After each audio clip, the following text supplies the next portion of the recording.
So hello, how are you? I am your physics teacher Snehal sir, and today we are going to see a new topic from this chapter, and that is mutual induction of two coaxial solenoids. So आज हम दो coaxial solenoid का mutual induction calculate करेंगे. जो ठीक है start हो class. तो देखो प्रीवियस लेक्चर में हमने म्यूचुअल इंडक्शन की बात की थी, एंड म्यूचुअल इंडक्शन क्या होता है, तो अगर हम प्राइमरी कॉइल का करंट चेंज करते हैं तो सेकेंडरी कॉइल में ईएमएफ प्रोड्यूस होता है.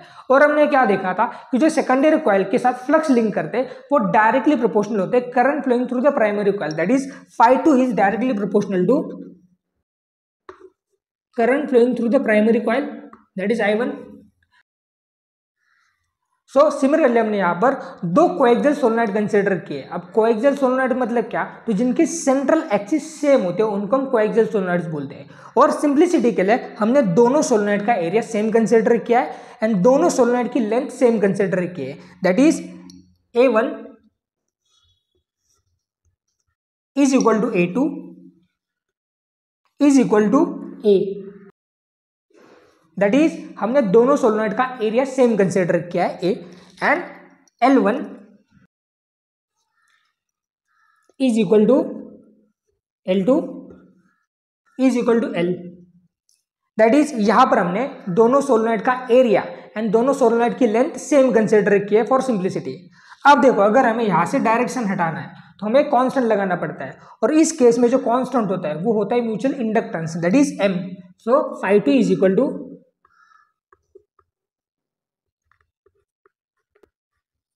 M into I1, where M is called as a mutual inductance, और हमें M ही कैलकुलेट करना है. सो हम क्या करेंगे, जो I1 M को मल्टीप्लाई है हम यहां पर ट्रांसफर करके phi2 को डिवाइड कर देंगे. सो हमें इक्वेशन क्या मिलेगा, तो phi2 divided by I1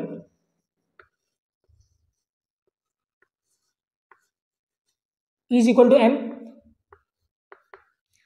that is M is equal to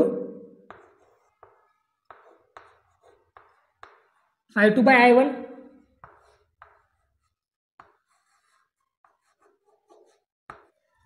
देखो हो गया. अब हमें क्या करना है, तो बस phi2 की वैल्यू सब्स्टिट्यूट करने हैं एंड M कैलकुलेट करना है. अब phi2 क्या है, तो flux linked with the secondary solenoid, और वो कितने होंगे, तो phi2 is equal to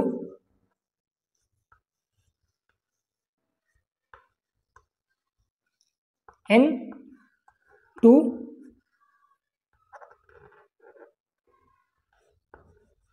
B1 bar dot A बार.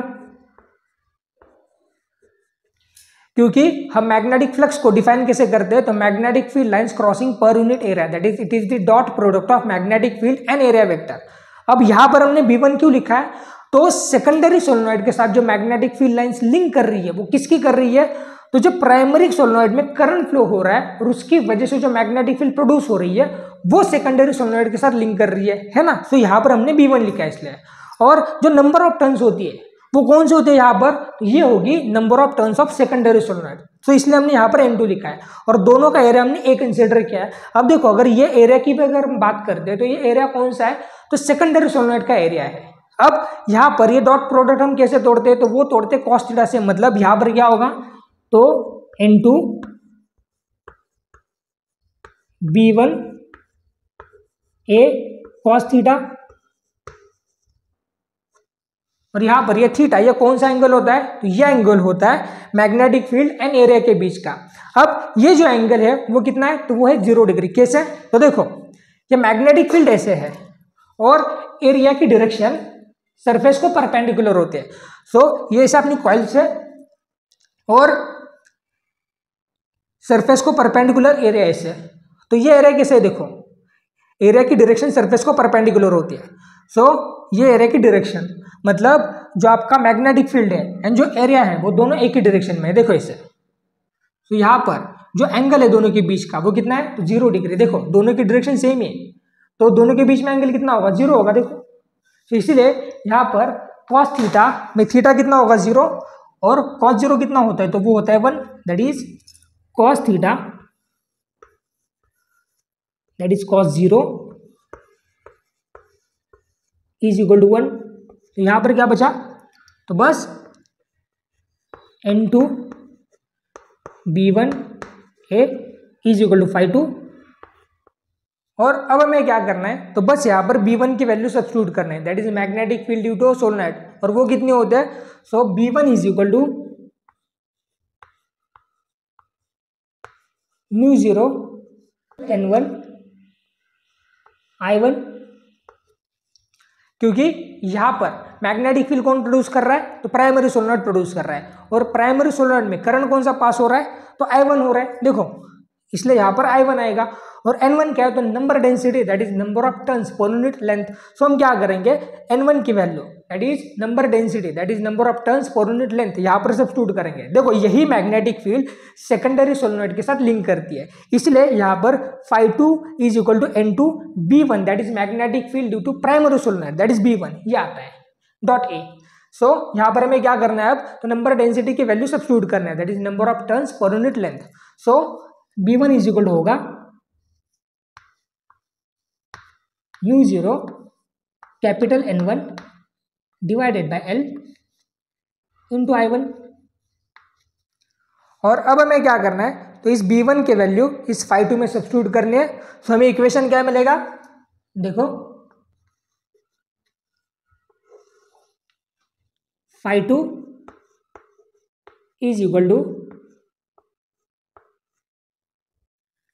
देखो बस हमें क्या करना है, तो B1 की वैल्यू इस φ2 की इक्वेशन में सब्स्टिट्यूट करने हैं, और B1 कितना है, तो μ0 N1 divided by L into I1। देखो यहाँ पर N1 that is number of turns of primary coils है, so N2 as it is μ0 N1 I1 divided by L into A as it is. देखो ये A as it is. अब हमें final step क्या करनी है, तो इस M की इक्वेशन में φ2 की वैल्यू सब्स्टिट्यूट करने हैं। सो हमें इक्वेशन क्या मिलेगा, तो M इज इक्वल टू φ2 कितना है, देखो φ2 डिवाइडेड बाय I1, सो φ2 की वैल्यू हमें सब्स्टिट्यूट करनी है, और φ2 कितना है, तो N1 पहले लेते हैं, N1 N2 μ0 as it is I1A divided by L और इनटू ये I1। सो अब यहां से ये I1 और ये I1 कैंसिल होगा, सो M इज इक्वल टू क्या आएगा आपके पास, M इज इक्वल टू μ0 पहले लेते हैं, μ0 N1 N2 A divided by L, और ये होगा हमारे लिए final answer, that is mutual inductance of a two coaxial solenoid के लिए फाइनल आंसर। सो ये होगा हमारे लिए final answer, that is mutual inductance of two coaxial solenoid के लिए फाइनल आंसर। देखो सिंपल सी बात है, अगर हम प्राइमरी सोलेनोइड का करंट चेंज करेंगे तो सेकेंडरी सोलेनोइड में ईएमएफ प्रोड्यूस होगा। So this is for today. अगर आपको वीडियो अच्छे लग रहे हैं सो प्लीज लाइक कर देना, शेयर कर देना, and thank you so much for your time.